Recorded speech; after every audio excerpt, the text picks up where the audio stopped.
speech delays and speech development. Uh, when is the right time to intervene?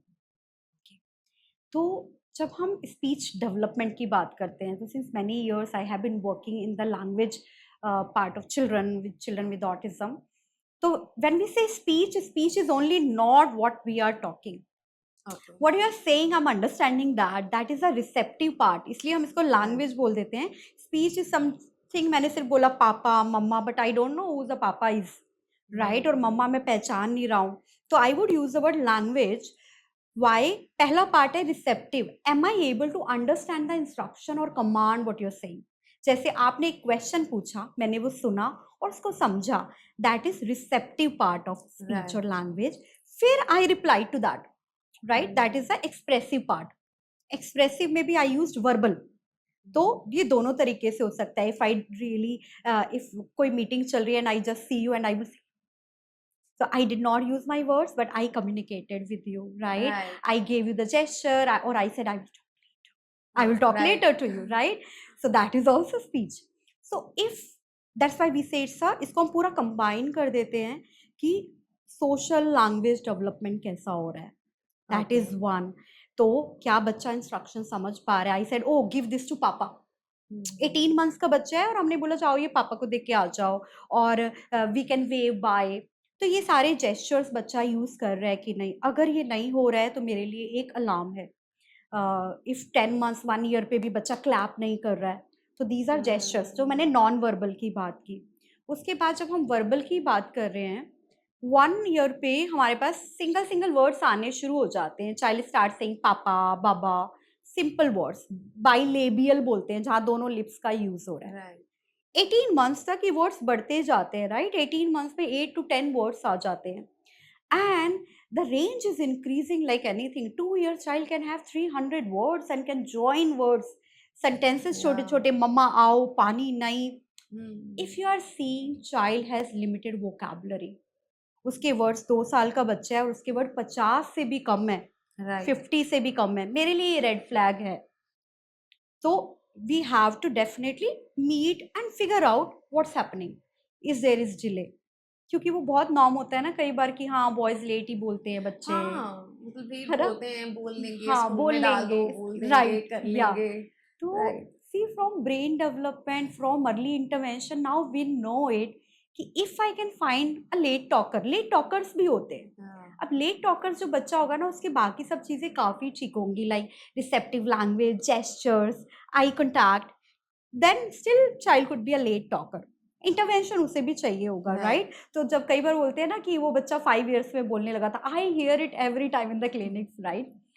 तो first I really want to know what that child could be just a late talker. But जब हमने कहा speech के alarms क्या हैं, अब मुझे 2 years में भी child is not combining words, 2 word join नहीं कर रहा है, 50 भी वोकैब नहीं है, लैंग्वेज डेवलपमेंट नहीं हो रहा है, then definitely child would need intervention. So early intervention is something, क्योंकि अगर हमने आइडेंटिफाई ही नहीं किया तो we are missing on those initial important time when billions of neurons are waiting to get stimulated. तो उस समय अगर हम वो कनेक्शंस डेवलप कर पाते हैं तो और भी अच्छा है. तो if there is delay and you are working at very initial stage, irrespective of diagnosis, हमें वेट नहीं करना है कि कोई बोलेगा ऑटिज्म है, now you do the therapy. There is delay, just go with the delay, do the intervention, help your child to get more stimulation in the environment, and bacha would get facilitated. Rightly said. So what happened in case of ADHD? You mentioned ADHD Yeah. बच्चा हो जाए, Yeah. तो उस case में hyper active हो जाता है बच्चा. Yeah. बट कहते हैं कि हाइपर एक्टिव किड है, अच्छा है, Yeah. एक्टिविटी कर रहा है, एंजॉय Yeah, कर रहा है. right. So activity hona is always good. I remember I used to meet a dad and I loved him. I still remember long back he told कि मैम मेरा बच्चा है, इसका पेट्रोल खत्म ही नहीं होता. Right. So see, having activity is very good.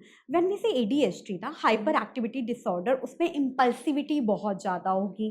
बच्चा चाह कर भी, if you want the child to sit and focus and do, child won't be able to do. Child develops aggression, frustration because he is not able to manage with the environment. Right? तो having activity और hyper activity में difference है। एक over active बच्चा आपने कहा बैठ जाओ, बैठ जाएगा, right? But if his brain is so stimulated in ADHD और those conditions where his brain seeks movement, तो ये भी हाँ. एक तरह की सेंसरी कंडीशन होती है। जैसे हमने टैक्टाइल की बात की, ऐसे ही वेस्टिबुलर सिस्टम होता है, Right. राइट? तो vestibular is how you are feeling the movement.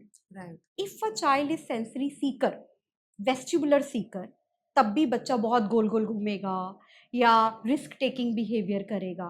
तो those things can also happen many times the cause of hyper activity. तो सिर्फ डांट के हम बोले कि नहीं बैठो, ये करना है, then you are working cognitive learning ना। But what his child's need, his brain seeks that. We have to intervene and help that child in that way. So yeah, So कई बार in these एक्टिविटी और cases, hyper activity is so mixed up. Yeah. yeah. So how you help in that way? You help them focus.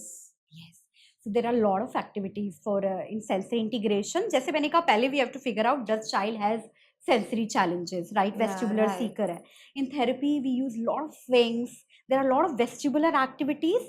You are giving the movement to the child, but along with that you are doing a lot of focus activities. तो your brain is seeking the movement. But सिर्फ ये नहीं है कि मैंने बच्चे को झूला दे दिया, आधा घंटा झूला कर लिया, उसकी नीड पूरी हो गई. You are getting the adaptive responses from the brain. And that helps them to focus better. तो moving is not a problem, but कई बार बच्चा उसकी वजह से चीजें सीख ही नहीं पा रहा है.